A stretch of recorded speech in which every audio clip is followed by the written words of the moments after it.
All right. Welcome. Yeah, this is my Thursday night live stream here. My name is Siriwat, and I'm a guitar player, composer, and been trying to do these live streams Thursday nights, and been having fun. I've got a guest with me today. This is Paul Smith. Hey everyone, happy to be here. Yeah, he's a wonderful, amazing instrumentalist, guitar player, vocalist, composer. Thank you. And we met a couple years through the internet. A mutual friend of ours, I think, guitar player Charlie Rao, he told me to reach out to Paul, and we started connecting, and over the years have been kind of playing around in similar circles. Mm-hmm. And I'm excited to have Paul here today because he's got an album coming out. Yeah, it's coming out very soon. It's a beautiful solo record. I'll let him talk about it and stuff. But yeah, we're gonna spend some time together talking about the new album, and play some songs. We'll probably trade off some solo songs, and then we'll play a couple songs together and stuff. So, yeah. Yeah, that sounds great. I'm excited. Yeah, that sounds fun. Yeah. Yeah, dude. Yeah, so Paul, do you want to tell me a little bit about the solo guitar project? Sure, yeah, I'd love to. I actually have it right here. So this is my second full album, and it's just solo acoustic guitar. It's called Time Fabric Home, and it's got, I think it has 9 tracks on it that I wrote. And the process of writing to recording was probably or the length of time I should say was probably 4 years, because I sat down to record it so many times, and it was just always so daunting. Right. I would record it and just listen back and be like, oh, it's so exposed. I can hear every little thing that I don't like about it. And I would try it for a few days and give up. And then I wouldn't look at it again for maybe 6 months. So eventually I blocked off a whole week, and I said no to anything that came up. And I even subbed out things that were regular, and I just kept it open. And I had a group of friends that I texted. I said, hey, this is what I'm doing. I'm not going to leave the studio until I'm done. Right. Because I have a soundproof garage at our house as a studio. Right. And so I just woke up every day and I just went into it, and I just did a bunch of takes until I couldn't anymore. And then I did the same thing the next day until I had the takes I was happy with. Wow, that's awesome. It was intense. Yeah, I was gonna, because you mentioned before, so you recorded this at your place, right? So, but your place has kind of a studio set up in the garage. Yeah, our garage is soundproofed, so it's super dead in there. You snap and it's just dead. Nice. Totally dead. Yeah, that's awesome. You don't get any interference from the outside. Wow, that's cool. It's really nice. Man, that's awesome. What a luxury to I mean, I don't want to call it luxury because you definitely worked to make it happen. But to take a week out and just to work on the songs, that's awesome. Thanks. That's so cool. Yeah, I mean, I got kind of lucky. I moved in and it was already set up like that. Right. Okay. Because one of my old roommates soundproofed it for him wanting to record, and then I just got to move in and reap the benefits of his hard work. Yeah. But yeah, definitely it was a luxury to have that time and space to record it. Yeah. I'm really happy about it. Really happy with it. That's awesome. Yeah, thanks. Do you want to play a tune from it? Sure, yeah, that sounds fun. This will be a little check-in for me too. I haven't been playing them too much lately. I was going to kind of use this as a launching point. Yeah. Let's see. I'll play the one in D, because that's kind of where I've been. Oh, this is called Harrison, and I have a fun story after, because we've done a lot of talking, and I want to play.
Thank you. That's so incredible. Thank you. Man. Yeah. So that was called Harrison. And I wrote it, a lot of these tunes on here I wrote and then kind of assigned a name or a story to them that I felt made sense to me. There's only a couple that maybe had like a name and inspiration before I wrote it, but this one I assigned it afterwards, and Harrison is the name of a brand of maps. Okay. And they only make maps of California wilderness. It's just a husband and wife duo. Wow. They don't have any employees as far as I know. They just do it together. And There's some of the best maps you can buy for the California wilderness areas. So I went on my first backpacking trip, or first solo backpacking trip in the San Gorgonio wilderness. And I bought a Harrison map. And I'm experienced backpacker and camper, so I knew how to plan and how to prep for it.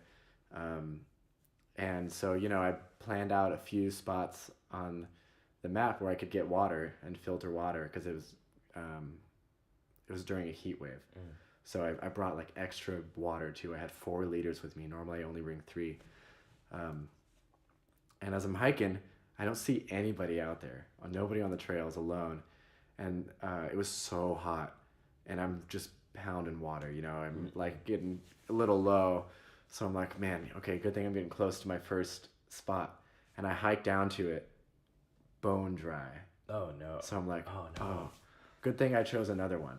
So I'm like, it's only like half a mile further. So right. I keep hiking, and then I get to it, and it's like this tiny dribble of water, like covered in orange moss. And like, no. This does not look healthy. Oh. That'd probably mess me up. So I'm like, well, those are like my 2 spots in this area that I could get water from. I'm out of water. Right. It's super hot. No. So I'm get the map out. And I'm like, looking through it. And there's this spot that has a bunch of springs, but it's like 2 miles kind of off my path. But I'm like, that's the most promising looking thing. I don't have any other options. So I just go off my path and I follow that to the springs. And then I see the first person I've seen all day walking towards me. And I ask him, I'm like, is there water over there? He said, there's so much water over there. Oh, I'm like, man. Yes! So I get there and I'm just like, the first bottle I filter, I just totally drink it all. And it felt so good. But that map saved my life in a way. So I dedicated this piece to them called Harrison. Wow. Yeah. That's great. that song really has this kind of like gratitude feeling. Cool. So that's good. That's a great story. Thanks. Man. Yeah. So I'm still thinking about that, like this, like I'm trying to imagine this week you took to record the songs, yeah. Uh-huh. What was it? Did you treat each day like you were going in and trying to record all these songs and then just trying to get takes each time, or did you kind of focus on songs individually? I kind of did one at a time. Okay, yeah. Just so that I could have that feeling of accomplishment of like, yeah, check. I love like a checklist. Right. So I just did a bunch of takes of one until I felt like that's the take. Right. Or if, maybe I'd get one where I'm like, I think that's the take, but I'm going to try a few more. Mm-hmm. And then I usually end up going back to that one. You know, it's kind of like when you know. Yeah. So that was how I did it. Just slowly going down the list. Nice. That's cool. Yeah. And I recorded more than what's on here. Right. I think I recorded 12 or 13 tunes. Okay, wow. That's cool. And then I whittled it down because it all couldn't fit on one vinyl. Right. And so I'll be releasing that just digitally later this year. Oh, that's awesome. Just a collection of 4 more songs. Oh, that's cool. That's cool. What was the writing process like for these? Because you said it took about 4 years from writing to being here now. Yeah. Well, I started writing them during the pandemic because, as most musicians did, I lost all my gigs, and the only work I had left was teaching at a high school, an arts high school, and I was like, wow, I wonder how else I can make money. So I said, well, why not try a Patreon thing? So I kind of came up with a vision for it where I said, for a year, I'm going to write 1 solo piece each month, and I'm going to release on my Patreon a video of me playing it outside, the audio of it, and the sheet music of it. And I'm just going to put 1 a month. So I did that for a year, and then I had 12 pieces at the end. Nice. And then I was done. Right. And then I stop the Patreon, and Yeah, that was it. That was cool. Wow. It was really nice, fun. A nice like finite like project. Yeah, That's exactly. Cool. It was cool. Very fun. Yeah. Maybe one of the most like clear vision things I've done. That's cool. That's super awesome. Yeah, it was fun. Yeah. It was fun. I feel like that might have been one of the first things that I knew about. Like when Charlie hit me up about contacting you, I was like, okay, let me go find this guy. I think your Patreon was one of the first things that came up. Probably, because that was around the time when we met. Yeah, because it was 2021 was when we moved. So yeah, it would have been like right after you finished a bunch of them, I guess. Yeah, or towards the tail end of it. Yeah, because I think it bled into 2021 a little bit. Yeah. Wow. Okay. Yeah, that's kind of wild to think about now, because I think that was, who knows if it was like deliberate or just kind of like in passing. Like my digging into solo guitar, acoustic guitar, happened after moving here. Oh, interesting. And it was, I mean, I was writing and stuff before, but it wasn't like wanting to do it seriously and figuring out like a model for how to do it. I think you're probably one of the people that came up in that search for models of how are people doing this out here. Oh man, that's really cool. Yeah, I love the Nature Walk album. Thanks. Or EP. Yeah, it's gorgeous. Yeah. What's your writing process with the solo guitar pieces? So a lot of the stuff specifically from Nature Walk were kind of, a lot of times writing for me has to do with sitting down and editing and kind of like working out. Usually comes from a melody first, and then I'm like extrapolating all these different experiments with that that thing. Or starting from a harmonic concept and then doing all these, tinkering. Nature Walk, I wanted to be different. Nature Walk, I had actually recorded all of the music from my trio record, Blueberry, before moving here, but wasn't ready to release it. Like, I didn't have all the materials together. The band was all over the United States.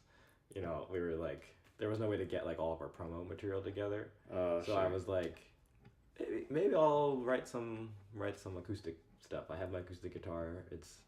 Nature is all around right now. I have time to like introspect.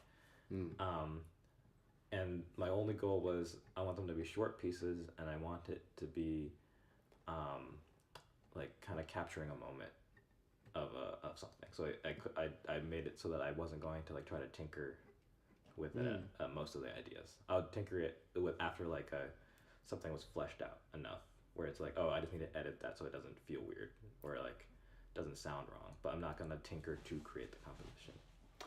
Oh, okay. So cool. So I would sit down, play a little bit, improvise. If something came out, I would be like, that's a song.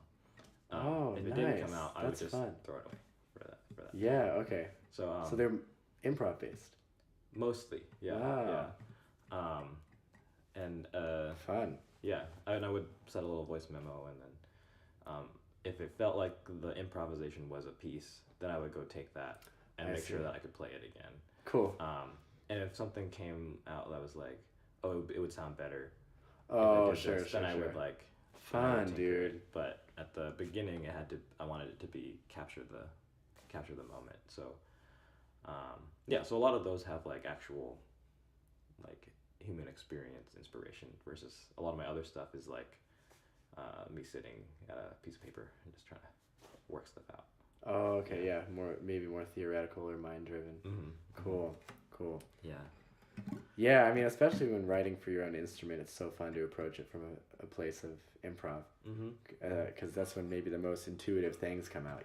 Right. They definitely, I think, did a similar thing for at least a couple of these too.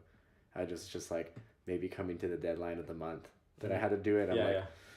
I'm just gonna sit down and whatever comes out, and that's gonna be the piece. right. Yeah, that's true. Deadline really would push you into that, right? Yeah, totally. Cool. Dude, I'd love to hear you play one. Let me play one of those. Let's see.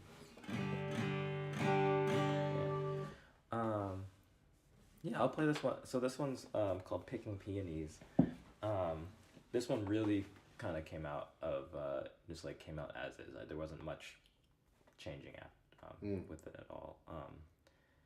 And it's inspired by just there's this moment where sometimes I go to this Trader Joe's in Irvine called it's on Culver, and they have this pretty nice flower selection.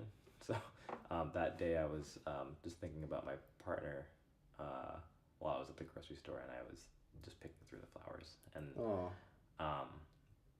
that same day I was writing this kind of like piece of music, this little piece of music, and felt like it was a nice comment on that moment. So I named it Picking Peonies. That's sweet. Yeah, I'll play a little bit.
Beautiful. Love it. Yeah. It's a little... It feels like a fiddle tune or something. Yeah. It's I think around the same time I was really getting into Irish music. Cool. So I had this book by Paul Bryant, I think. Okay. Who it's called Basics of Irish Guitar or something like that. Oh, fun. And I was playing through those tunes, so that's getting a lot of those kinds of like those like trills and stuff. Yeah. Oh, that's sweet. Yeah. Would you want to play a fiddle tune together? Sure. Right now? Yeah, let's do it. Do you know Saint Anne's Reel? I don't think so. Okay. Yeah. The only one that I know is probably Whiskey Before Breakfast. And okay. Then, other ones I can like follow along, but that's the one that I know. Let's do that one then. Okay.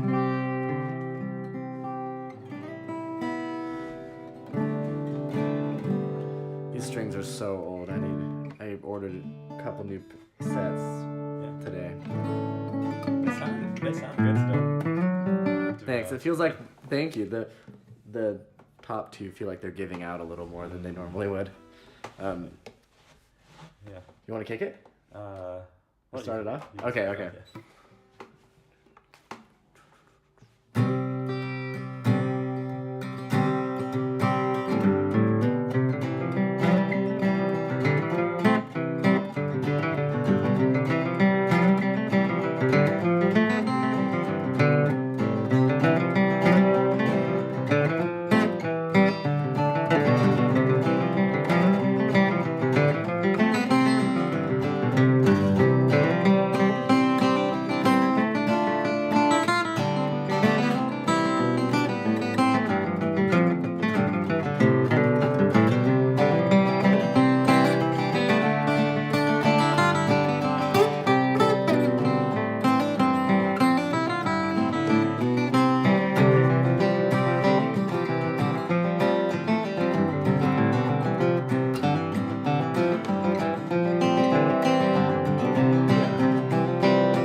Nice, dude. Oh man, beautiful playing, man. Thank you. You too. So fun. What were you doing when you went up here and you were just playing kind of out a little bit? Were you thinking about it, or were you just going out? Sort of. So usually when I go out, there's two things that'll happen. It'll be either I switch from thinking mode or key to just thinking intervals. Oh. So instead of thinking like I'm in the C scale, I'm thinking like I'm gonna play thirds and sevenths. Oh, okay. So there's that. And you play them in relation to each other and kind of disregard key for a bit? Yeah. Whoa. Because then that creates this like moving logic. Like there's a logic to everything that's happening, but it's only in relationship to each note. Whoa, that's cool. So there's that, and then the other side was superimposing a different not a different key, but a chord that highlights a different modal color, which I think works really well with bluegrass type tunes that stay mostly in 1-4-5, right? Right. So like in this case, I was playing E major to highlight the sharp 5 of the C. Whoa. And then by using that, kind of relating it to the movements that would happen in C melodic major. Okay. Or no, C harmonic major. Okay. Sorry. And then relating that kind of thinking in A minor for that. Yeah, but all jumping off from thinking E major as the starting point. Cool. Dang, dude, big brain. Yeah, Love it. no, man. That's sick. Yeah. That's sick. It sounded really cool. Thanks. Yeah. Yeah. That's kind of what happened there. Most of the time when I'm playing out, like all this is stuff that I've harmonically like thought about outside of playing. Like it's like I've worked out compositionally and different things. Got before. it. Cool. And then knowing that happens or that stuff might sound a certain way, sometimes, especially on songs that are don't like force you to think in one key, like they're in one key but there's flexibility, then I can just like let any of that stuff come in. So like you asked if I'm thinking that, I'm not really thinking that when I'm playing. Got it. But I can think back from memory about what we just did, and I'm like, that's right. happened, Oh, cool. Yeah. Nice, dude. Yeah. I tend to stick so closely to just like the chords, but I admire when people really go out and experiment more with that. Yeah, it's a cool sound. I think it's interesting.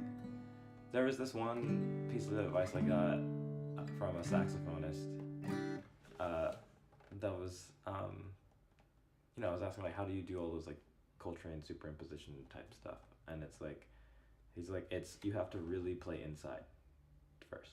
Like, and everyone says that, but I didn't really get it until he like really walked through it, which is like, if all the stuff you play out is also inside language, right? But because it has to like do the thing where you resolve. It has to build tension to resolve. Totally, and maybe have something where your ear can still grab onto something, kind of like what you're saying, the logic behind your interval thing. Yeah. So like if you're just thinking, let me play some notes that are not in C major, for example, right? That might lead to good sounding stuff. Or you can think, I'm gonna play in a different key than what's happening. Right. But all the rules still apply in that key. Totally. Yeah. And then there's this thing I really like to do this with my students where it's you put the circle of fifths, all the scales in the circle of fifths in order, like a matrix on a sheet, and you look at it, and then you play, and you improvise, and then you choose how far you want to go out by the distance of each scale on the circle of fifths. Yeah, totally. Cool. And then if you do that while looking at the page, this is kind of like some meta stuff, but it's like you realize the connections, like you see the connections between the scales, because they're not really that far off. Right, it's just like one accidental different. Right, yeah. And then like all the triads like relate separately to each other. Like you can build triads like diagonally across the circle of fifths. Crazy. Crazy. All this kind of stuff. That's cool. I was just I just took on my first private student for the first time in couple years. Okay. Yeah. And we were, so I'm kind of getting back into like, how I want to teach and stuff. And she's a jazz student. She's a high schooler, so she's like, I don't know how to improvise. We looked at this chart of hers that had like some mostly pretty fair harmony. Like that sounds pretty easy, but one of the chords is it's a D over E flat. Mm-hmm. So, yeah, this kind of sound. Right. And so I was like, oh man, how am I gonna like teach her how to improvise over this, like in a way that's easily graspable for someone who's never improvised before. I'm like, it's kind of a hard harmony to understand. So I was like, let's just play D major, the arpeggio, and then we're gonna add one color note to it and just do E flat, Yeah. It's like, that's all you really need. That's it, right? And I think that's a really beautiful way of doing it, because it forces you to... Improvising has to do a lot with like hearing melody, right? Yeah. And I think a lot of times when you see these chords, it's like, how do I fit on the chords? But it's like, if you can simplify the material enough so that you can hear a melody in right it, like that's a beautiful line, right? Totally. Yeah. But if I was thinking, what are the notes of D and E flat, then I'm like, what does that mean? Totally. Yeah. And then you can get that sound in your ear. Yeah. And then it makes it more approachable from there.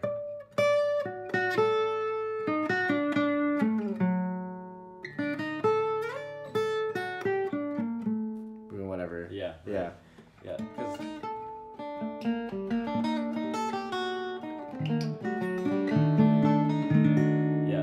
And then if you do that enough, you can kind of hear where it comes from. Yeah.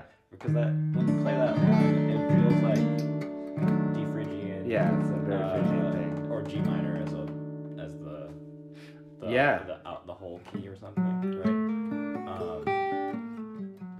Yeah, totally. Yeah. Oh, yeah. That's a great way to think of it too. It's just it's G minor. Yeah. What tune is the key in, or the song in? What key is it in? Yeah. It's a modal tune, so it's not really in a key. Like it just goes through like A minor, G minor, F minor, that chord. Okay.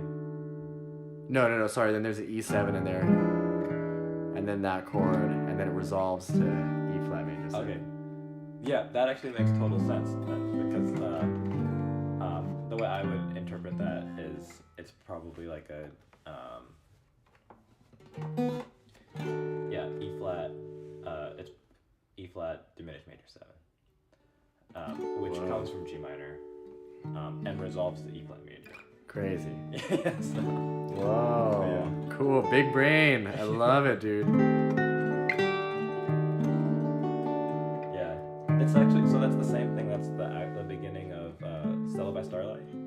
Oh, yeah. So that first chord in that is B flat minor major 7. We usually people play E minor 7 flat 5 A7. Right. But that's the harmony in that song. And it's because this is resolving the B flat. But it's a nice modal sound to like build tension for a long period of time before you land on the B flat. Yeah. Oh, cool. Wow, I love that. We should do that tune too. It's been a long time since I've played that.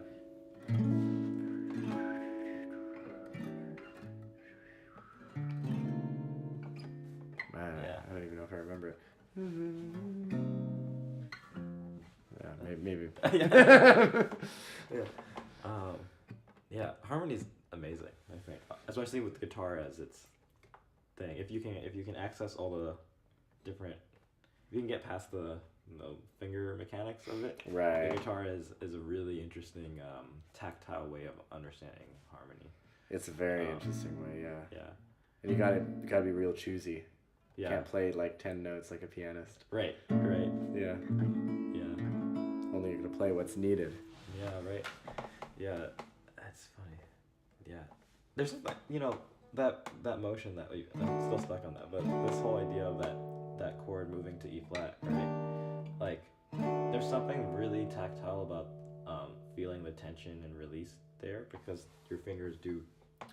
Oh, they go interesting. From, like, a tense feeling to not so tense. Yeah, good point. And I'm sure pianists feel that too, but I think there's something about guitar that makes it a little more intuitive, the tension and release in a muscle kind of way. Yeah. Or similar, what other instrument does this is trombone. Have you noticed there's a lot of really great trombone composers? No. Okay, so a lot of big band composers are trombonists for some reason. Interesting. And I think it's because it's physically intuitive how harmony works for them, because they're deeply related to the overtone series. Oh, because right. of how they this is all overtone. Like all the movement is finding the hearing and then sitting into the overtone that's the right spot. So if you're trying to create dense harmony or right harmony, you have a physical relation of, oh, this is tense, or oh, this is not tense. Oh, interesting. Wow. But yeah, that's really special. Never thought of that. Yeah, I don't know. And then pianists can just see it also. They don't have to feel anything. They can just look at it. They don't have to feel anything. That's hilarious. No offense to pianists. Yeah, hopefully there aren't any pianists watching right now. Anyway, yeah. Yeah. So I do, so composing for you with solo guitar stuff, how did that, because I know you mentioned before, I think in one of our conversations, that you studied composition at school and stuff. What drew you to composing for solo guitar? What were some of your, I guess, the go-to question is what are your influences, but was there anything that brought you to writing for the guitar?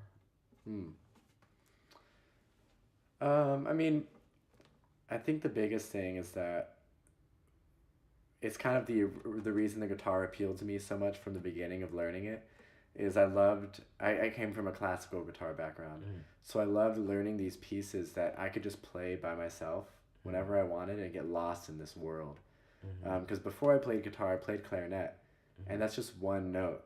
So it doesn't feel like a musically complete picture to me, at least at the time, before I could play pieces that were monophonic and musically full. Yeah. You know what I mean? Whereas guitar, I could cover everything. I can do the rhythm, I can do the bass, I can do the melody, I can, get all these different textures and colors, and it just felt like I could get lost in this world. So it only felt natural to write and improvise with that too,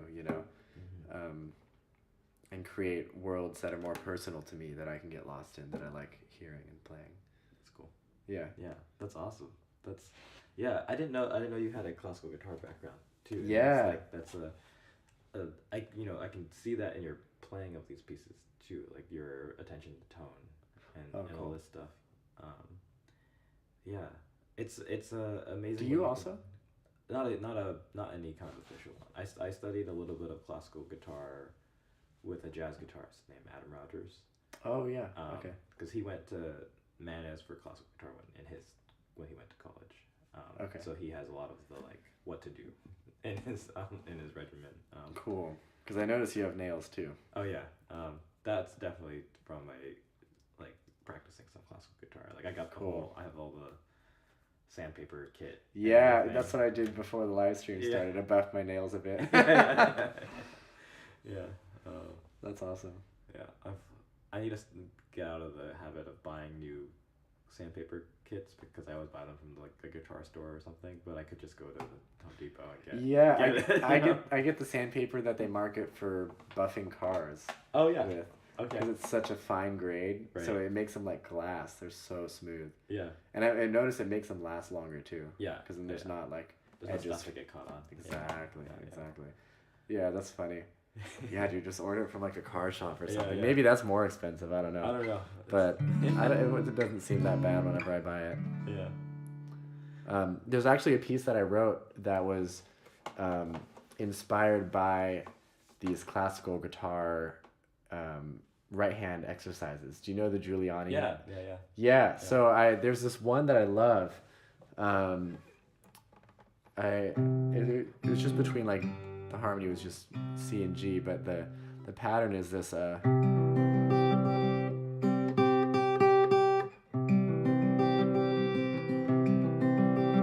hear that fret buzz? I think that's from the strings being so dead.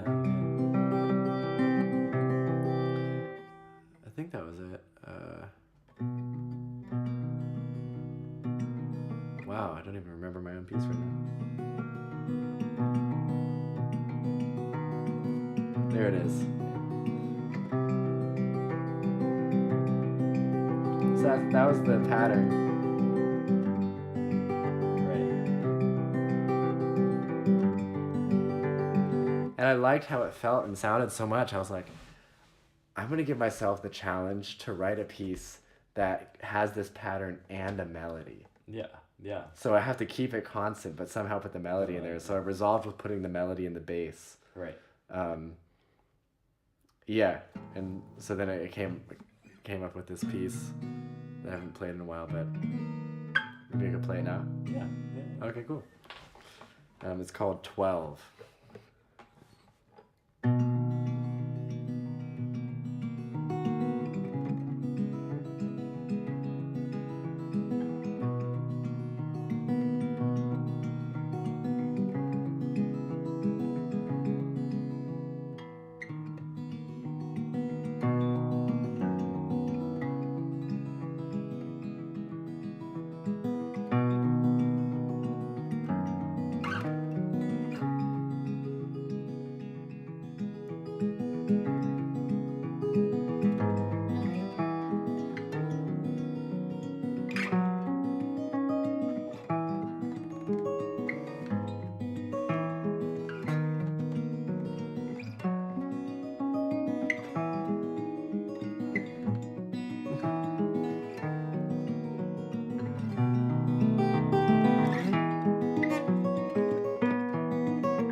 I forgot my own piece.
Yeah, Thanks. man.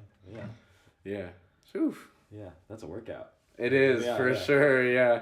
Just the stamina to do it for that long is impressive. But then also the fact that you have all that stuff moving around is awesome. Thanks, awesome. dude. Yeah, it's more of a workout for this hand than this one. This one feels like it could just go like a motor.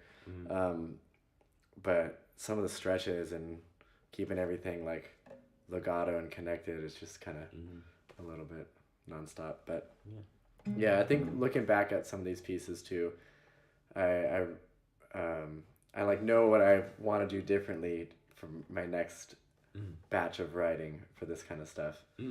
A lot of these things I feel like I wrote with this pattern and I just like drove the pattern to an end. It was just like, okay, this is everything I could get out of this one pattern, but then the whole song kind of sounds like a pattern. Right. And so I think that for the next group of songs, I want to focus on more variation between things and more contrast and playing with different colors and textures and things. Are you familiar with Ben Monder? Yeah. Are you familiar with like his solo guitar?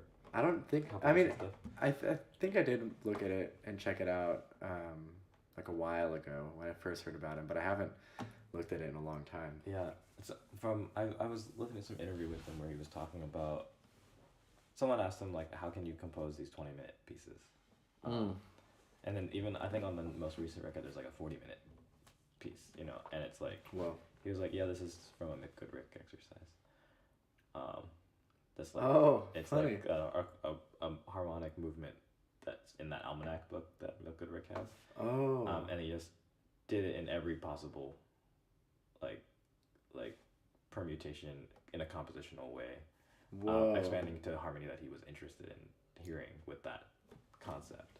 Dang, that's amazing. And I listened to another interview where he was talking about his composition, about how he can write these long pieces, and for him, a lot of it has to do with the fact that he's working out an idea, and then when he works out the idea, it keeps going, and he, instead of like trying to make it end like into a, you know, create this piece where there's form and like we have these places to stop and stuff, he's trying to just do the idea until it stops.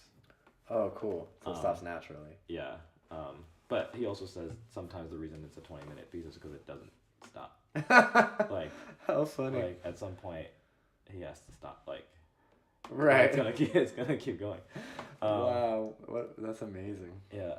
And you can kind of hear it, and it works in a very musical, creative way, not just like as an exercise, because you can hear it like a tether with all of it. You know, it doesn't sound like he's just going like, you know, just down the scale. He's like weaving this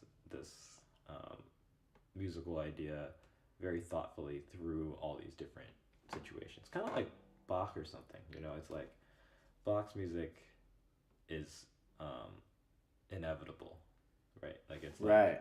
Yeah. It has to be the way that it is because of the rules, but it's like he's trying to make the rules extend to their completion, and then like totally. That's most of. I mean, he also had a deadline, and like there are reasons I had to go that way, but like, everything was just the way it was supposed to be because that's how music works. And Right. He just wrote it down for people. It was the way it was because of how it is. Yeah. Yeah. That's so cool. Wow, I gotta check that out again then. Yeah. On the way home, I'll listen to him. Yeah. Yeah, I think it's his newest album that has two like pretty long pieces, and it's like based off of a McGoodrick exercise. So funny. So, that's cool. Yeah. Okay. Yeah. I'm not alone. Right. Yeah. I think people do it all the time. That's cool. It's fun. Dude, I want to hear you play another one of your solo pieces. Yeah. Let me see. Here. Let's try this. This is a new one. So, like I said about Nature Walk, all of that stuff was kind of trying to be more intuitive and capture a moment. So there's not a lot of improvised sections. There's not a lot of solo sections, right? So this piece, I wanted to try to experiment with what is it like to have a solo section in a solo guitar piece. Cool. Yeah, I love it. What to do with it, right? So yeah, this one's called Water Park.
Yeah, dude, I love the energy of that. That's Thanks, man. sick. Yeah, I heard the solo section too.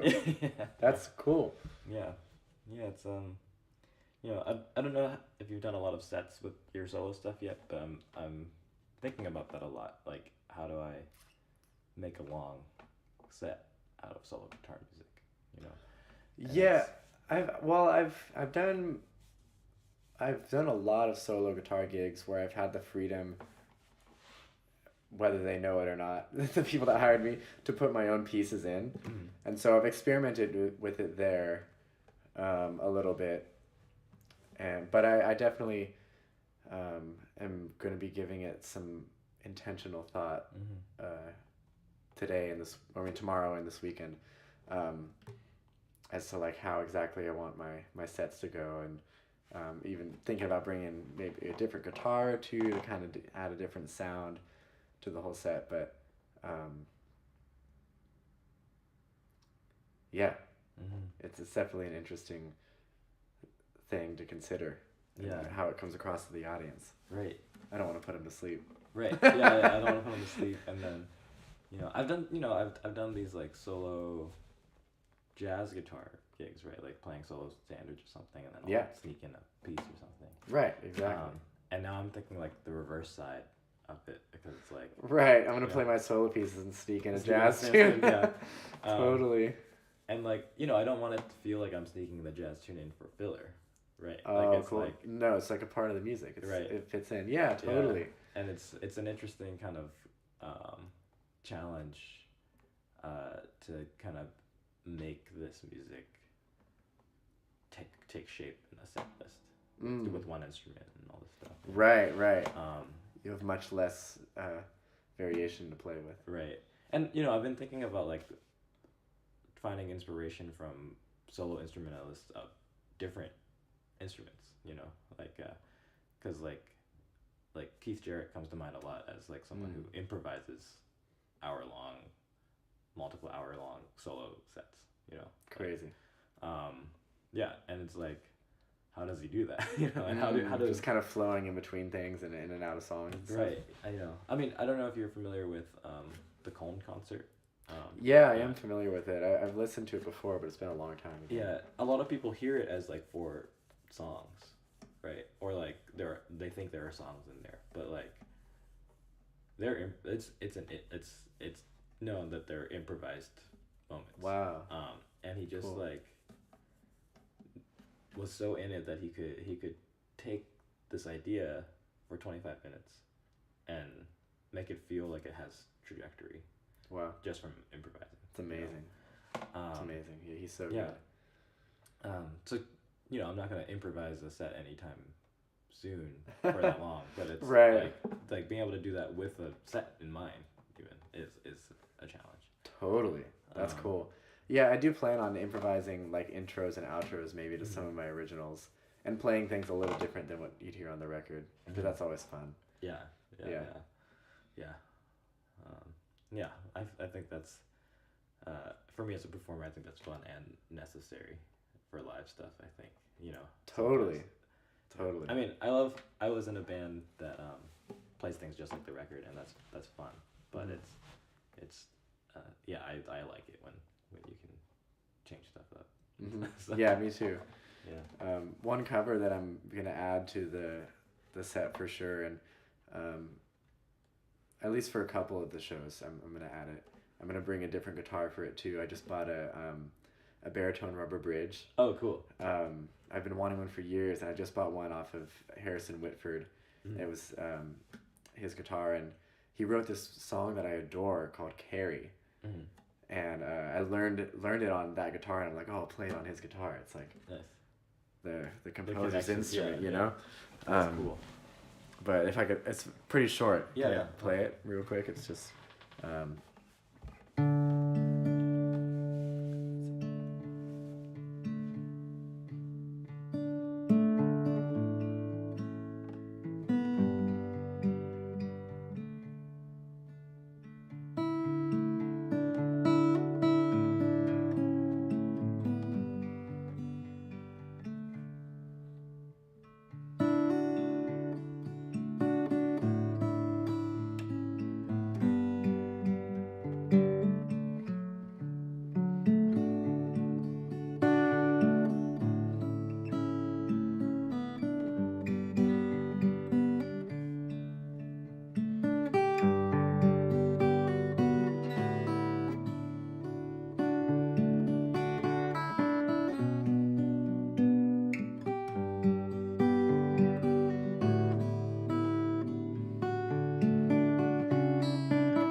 Yeah.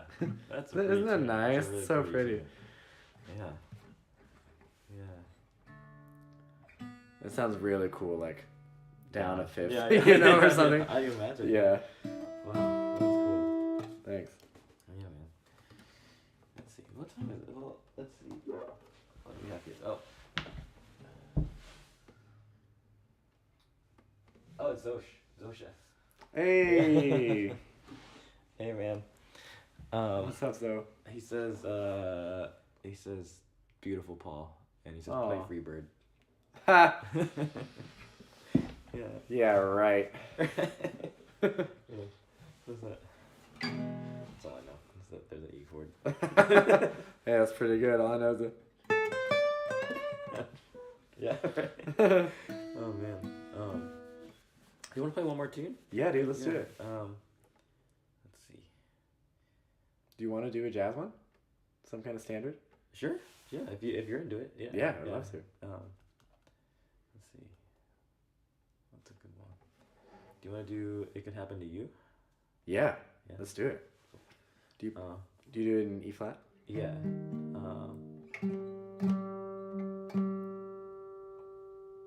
Yeah, that's cool. Yeah. With you.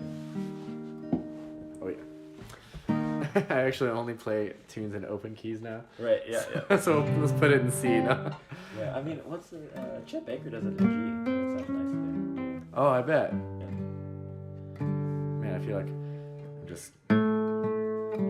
I've been practicing a lot of pedal steel lately. Oh yeah. And I've been just learned and got a grasp on how to put it into just intonation. Oh, cool.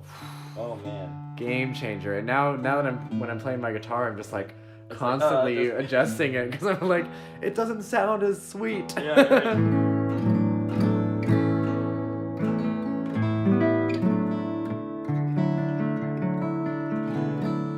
That sounds good.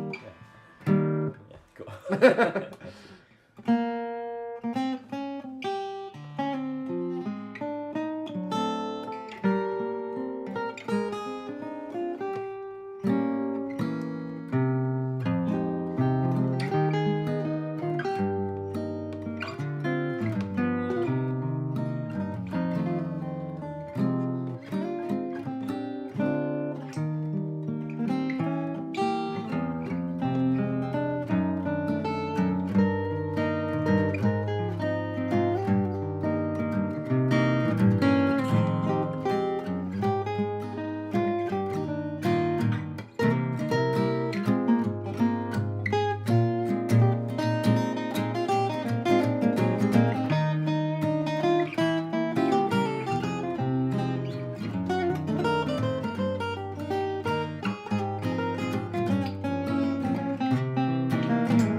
Yeah. Nice. Yeah, man. Nice, Yeah. dude. Fun. Yeah. It's a beautiful tune because it kind of it has kind of like a cowboyishness to it. You know? But it's like it's just I think cemented in our brains as this kind of like hokey Frank Sinatra tune. You know? Oh, a Yeah. little bit, yeah. I mean, I guess it is very like 1-4-6-5 oriented. Like, Yeah. it does kind of center around those chords, which is cowboyish, Yeah. right? Is that kind of what you're talking about? Yeah, that and the lyrics too. It's like this idea about like being a loner. And then it's like, uh-oh, love's gonna get you. Right. It's like, That's true. Good point. Yeah, it's Hilarious. Love's gonna get you. it's Better like- watch out, cowboy. Right? Yeah. Yeah. It's Stay that lone wolf. right. Yeah. Yeah. Hilarious. I remember this. There was this. I had this class with John Schofield. Cool. And he was talking about this tune. I think he was joking, but it was kind of deep. He was like, "Yeah, you know, if you reharmonize this in a certain way, this is a really spooky song." It's all about like this thing that's gonna come and Come and it get can you. happen to you. You know, this thing. It's really Yeah. dangerous. This thing, love is a dangerous thing that can come and get you. Yeah, You know? hilarious. Yeah, and ever since then, it just made me kind of see that in a different light. And then, It's a spooky tune. Yeah. That's so funny. and then you know, because it's so positive, it's so major. Right. But like, there's so much minor going on. Absolutely. You know, lots of strong movement to two minor. You know, even Yeah. like not even 6 minor. Right. Um, Totally. And it's I think there's like a darkness to the song that just doesn't like get exploited in an emotional way. It might get exploited in a musical way sometimes, but I think there is like an emotional center of this song that is not so joyful. Yeah, totally. You know? 100%. I mean, you can hear it in the lyrics, but like even just the beginning, the constant rising chromatically. It's just like it just keeps building this tension upward and upward and upward, which is like the most tense way to build. Yeah. You know, in my opinion. And then it just kind of like comes back down and resolves into the minor for a second. Yeah. And actually, you're right. It doesn't really go to major until the end. You know, because even the turnaround, we're analyzing this. You know, it's even you go. And then it goes to was it 3, which is sort of 1, and then it goes to 2, and then you go to 1 for a little bit, but you're actually going to. That's actually 3 major in C minor. You know, like, and then you're revolving all around this stuff, and then you get back to 1 again, but it's very brief. You don't actually get like a strong like. No, you don't get a strong one. I'm in E flat until the end of the song. You're like, dead. Finally. You know? Totally. You know? Yeah. Yeah. That's the Beauty and the Beast. Oh yeah. Tale as old as time. Watch out. Could happen to you. Yeah, man. Somebody else say something? So says something. Says, loved hearing that tune on 2 steel strings. You guys are. Thanks, man. Aw, Thank that's you. sweet. That's really, we appreciate it, man. Yeah. We haven't met yet in person, so. Oh man. Yeah, I feel like we've been on the internet, but maybe we might. If you've ever come to New York, we might have met at one of Peter Mazza's bar next door things. That might be possible, but I don't know if we've actually met in person. But hope to meet you soon. Oh yeah, Zoe's the best. Yeah. Zoe's such a sweetheart. Yeah. We met at a show that I played with Nico Coe's trio in at Panama 66 in San Diego. Yeah. And he came out, and it was really sweet. It was so cool. First time meeting him in person. Nice. It was a great hang. It was a good time. That's awesome. Yeah. Wow, all the guitar players. Nico, we got this like little guitar. Yeah. Southern California guitar circle. Yeah. Totally. Yeah, we gotta get all of us in a room. That'd be very fun. That'd be crazy. We should go to the guitar shop in Laguna Beach. Yeah. That's my favorite store. Yeah. I love that place. Oh, man. Cool, man. Let's see. Anything else you want to say about what's coming up? Well, release? I'll just say it one more time in case there's anyone on now that wasn't on before. I've got this album coming out, Time Fabric Home. It's a solo acoustic guitar album. It's coming out on January 16th. And then I have some shows coming up after that. One with Zoe in San Diego. One with Prawit in Santa Ana. And then a couple of others, which you can find anywhere if you just search Paul Deiss Smith II. Yeah, exciting. Yeah, dude, I'm excited for it. Thanks for joining me here, man. Oh my gosh, dude. Thanks for having me. It's so fun. Yeah. Great idea. Yeah. Welcome anytime, Cool. If you want to come over again. Yeah. So thank you guys for joining in. Thanks, Dosh, for chatting. We're gonna call it for the night. It was fun. I should be back again next week on the live stream, but you can always tune back in and see these the other live streams from my YouTube channel. Yeah. Thank you guys. I'll see you soon. Thanks, y'all. See you soon. See you next time.